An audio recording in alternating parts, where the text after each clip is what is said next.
स्वामी जी, अब जो बचा हुआ समय है, वो समय में इस साधना के साथ ही जोड़ करके करना चाहता हूँ। मैं ये प्रैक्टिकल रूप से जो है आपसे परामर्श चाहता हूँ कि हमको प्रैक्टिकल रूप के अंदर हमारी जो लक्ष्य कहिए, जागृति कहिए, प्रतीति तो आपने बिठा दी कि मैं जो शुद्ध आत्मा स्वरूप हूँ, तो ये तो आपने बिठा दी। लेकिन उसके साथ-साथ में कर्मों का जन्म जन्मांतर में कर्मों का फोर्स है, डिस्चार्ज है, वो भी अपना काम कर रहा है, वो भी फोर्स लगा रहा है, तो उसमें भटकने के पूरे चांसेस है। कुछ ऐसे नुस्खे दीजिए, कुछ ऐसे प्रयोग बताइए, कुछ ऐसे सूत्र दीजिए कि जिसके आधार पर जो है अभ्यास किया जाए, चाहे लर्नर्स स्टेज के ऊपर करें या थोड़े मीडियम लेवल पर करें या हायर लेवल पे करें, सभी की मिला करके हम किस तरीके से जो है इन सब प्रयोगों को मध्यम रखते हुए अपने ज्ञान दर्शन को स्थिर कर सकते हैं, कुदरती रचना देखने का अभ्यास करते हैं और मैं शुद्ध आत्मा हूँ और इसके अंदर ही रमण कर सकते हैं। तो कृपया ऐसे सूत्र, ऐसे प्रयोग हमको बताइए। प्रश्न के लिए धन्यवाद। सबसे पहली बात यह है, जहां तक हमको आत्मा के अस्तित्व की वैल्यू समझ में नहीं आएगी और पैरेलल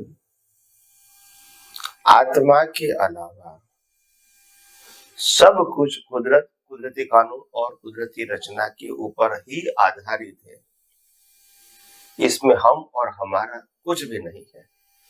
ये दोनों बात ज्ञान और दर्शन के रूप में समझ में नहीं आएगी, वहां तक आध्यात्म के मार्ग में प्रगति होना संभव नहीं है। क्योंकि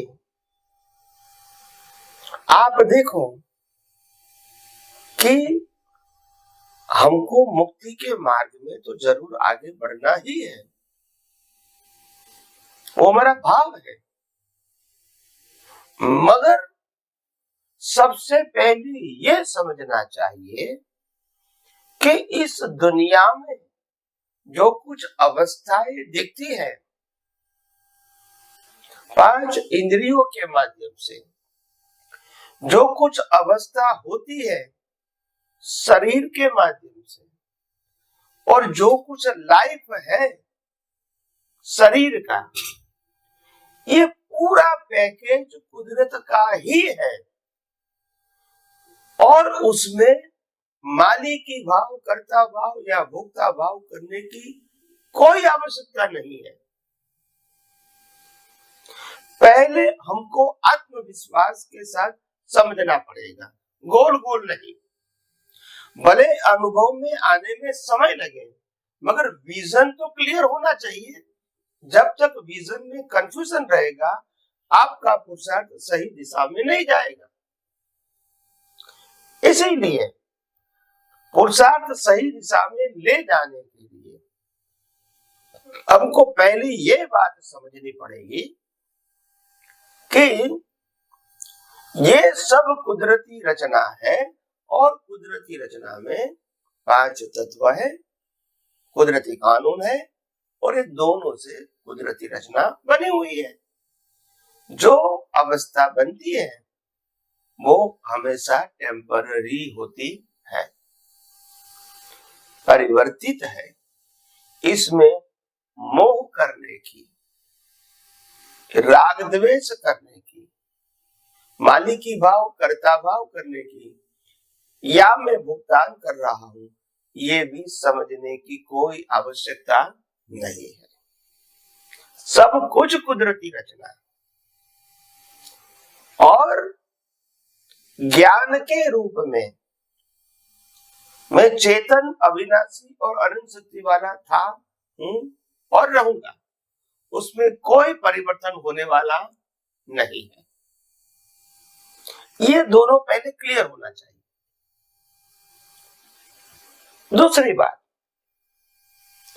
हर अवस्था की वैल्यू तब होती है राग और द्वेष से, कि अवस्था के साथ आप इंटरेस्ट के साथ अटैच हो जाते हैं।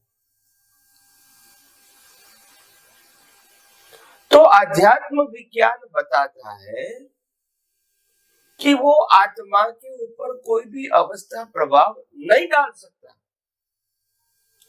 मगर प्रतिष्ठित आत्मा के ऊपर अज्ञान के बस प्रभाव डाल सकता है, जिससे नए कर्म बनते हैं।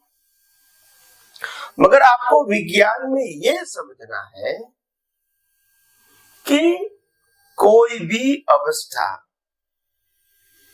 कोई भी संजोग और समग्र जीवन,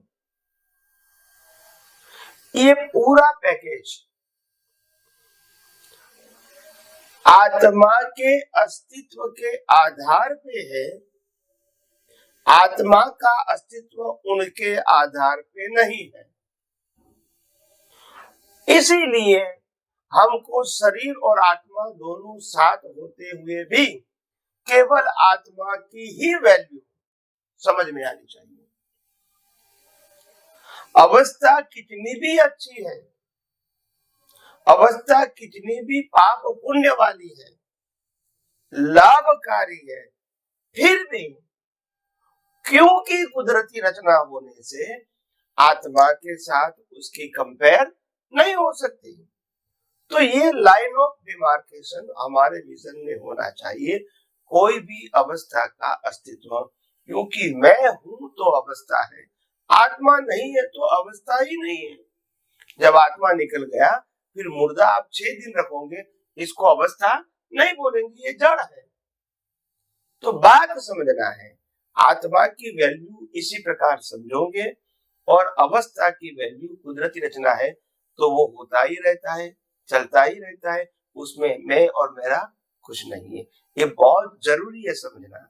और जहां तक ये नहीं समझोगे दोनों ज्ञान और दर्शन सम्यक रूप में, वहां तक आप आत्मा की वैल्यू भी नहीं समझोगे और कुदरती रचना भी आसानी से देख के वितराग भाव से बाईपास नहीं कर सकते। तो एक बात बहुत इंपॉर्टेंट है हमारे सबके लिए कि हमको ये समझना है कि संसार के त्याग से, संसार का त्याग करने से मुक्ति नहीं है। मुक्ति अज्ञान के त्याग से है। और अज्ञान क्या है?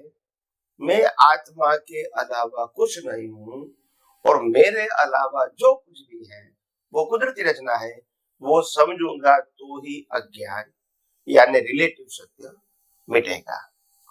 तो इसीलिए आगे आगे हम आध्यात्म विज्ञान के माध्यम से और ज्यादा गहराइयों से आध्यात्म विज्ञान की अलग अलग प्रकार की कड़ियों की बात करेंगे। और जैसे जैसे आप समझते जाओ, बस आपका जीवन धर्ममय और मंगलमय बनाओ, यही मेरी शुभकामना। स्वामी जी, आपका बहुत बहुत धन्यवाद। बहुत सुंदर स्पष्टीकरण किया कि मूल बात है इंटेंशन, इंटरेस्ट और वैल्यू।